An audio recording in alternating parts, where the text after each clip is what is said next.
Muy buenas tardes, cordial saludo. Mi nombre es Mónica Yasmín Porras Pescador. Soy estudiante de Derecho de la Universidad Nacional Abierta y a Distancia UNAD y a continuación voy a desarrollar la actividad correspondiente a la fase 5 del curso de regímenes disciplinarios.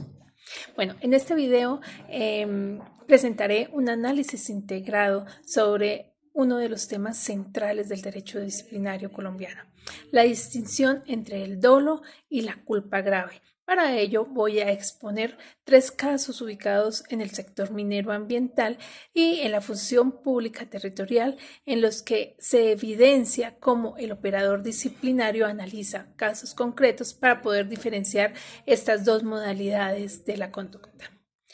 Bueno, el marco conceptual en la introducción, el derecho disciplinario busca garantizar que la función pública se ejerza conforme a los principios como la moralidad, la transparencia, la eficacia y la imparcialidad, establecidos estos en el artículo 209 de la Constitución Política de Colombia.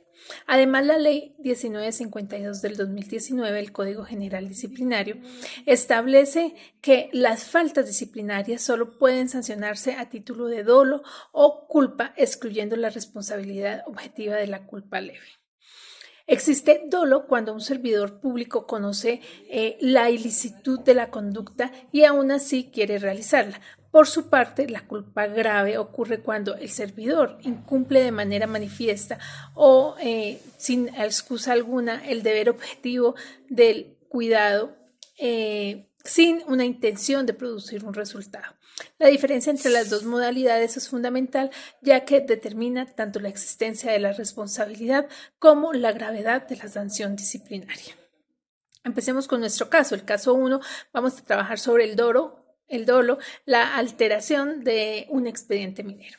Desde este primer caso, un funcionario de la autoridad minera, la Agencia Nacional Minera, alteró documentos y fechas dentro de un expediente de prórroga de un título minero que favorece irregularmente a un familiar. El expediente presenta incumplimientos técnicos y ambientales que impiden jurídicamente dicha prórroga. Sin embargo, este servidor modificó información y eliminó constancias con el fin de hacer aparecer el trámite ajustado al derecho.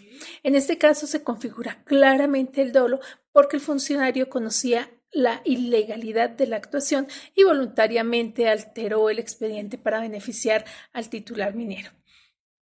No se trató como tal de un error ni de una omisión involuntaria, sino de una actuación deliberada que afectó los principios de moralidad y transparencia administrativa por tratarse de una conducta dolosa. La sanción disciplinaria sería la más severa dentro del régimen disciplinario.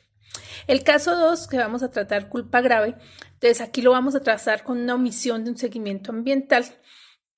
Este segundo caso, una funcionaria de la Corporación Autónoma Regional omitió durante un periodo prolongado las visitas y controles ambientales a una explotación minera, pese a tener la obligación funcional de realizarlos. Como consecuencia de esa omisión, no se detectaron oportunamente deficiencias en el manejo ambiental del proyecto. Sin embargo, no se acreditó que la funcionaria hubiera actuado para favorecer al titular minero y tampoco que existiera una intención de causar un resultado ilícito. Por ello, la conducta no puede calificarse como dolosa. No obstante, si se configura culpa grave, porque la servidora incumplió de manera manifiesta y sin una excusa el deber objetivo de cuidado que le correspondía como autoridad de seguimiento y control ambiental. La negligencia fue suficientemente grave para generar la responsabilidad disciplinaria. El caso 3, vamos a hablar de una comparación entre el dolo y la culpa grave.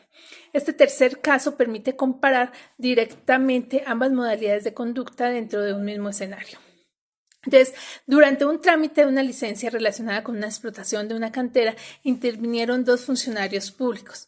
El primero del área jurídica, que emitió un concepto favorable, pese a conocer que el expediente no cumplía con los requisitos técnicos, buscando agilizar irregularmente el trámite a cambio de una contraprestación económica. El segundo funcionario, pertenece al área técnica, firmó la constancia de cumplimiento sin verificar adecuadamente la información contenida en el expediente. En el primer funcionario se configura un dolo porque actuó con conocimiento y con voluntad de conocer la irregularidad. Pero en el segundo existe culpa grave, ya que incumplió de forma negligente el deber de verificación técnica. Aunque sin intención de favorecer ilícitamente al interesado, este caso demuestra que, aún frente a un mismo resultado lesivo, la responsabilidad disciplinaria debe analizarse individualmente según la conducta de cada servidor público. Ahora hablemos de los principios rectores del derecho disciplinario. Los tres casos analizados se relacionan directamente con varios principios rectores del derecho disciplinario. El primero es la legalidad, porque las conductas sancionadas deben estar previamente previstas en la ley. El segundo, el principio de culpabilidad, que prohíbe la responsabilidad objetiva y exige analizar la intención o la negligencia del servidor. El tercero, el principio de proporcionalidad, según el cual la sanción depende de la gravedad de la conducta. Y finalmente, el principio de ilicitud sustancial, que exige que la conducta afecte realmente la función pública y los fines del Estado. Como conclusiones, puede afirmarse que la diferencia entre dolo y culpa grave constituye uno de los análisis más importantes del derecho disciplinario colombiano. El dolo exige conocimiento y voluntad de cometer la falta, mientras que la culpa grave surge de la negligencia manifiesta e inexcusable en el cumplimiento de las funciones públicas. Los casos analizados evidencian cómo la modalidad de la conducta determina la intensidad de la responsabilidad y de la sanción disciplinaria. Asimismo, el trabajo que hicimos permitió aplicar de manera práctica los principios rectores del derecho disciplinario en escenarios relacionados con el sector minero, ambiental y con la función pública territorial. Muchas gracias.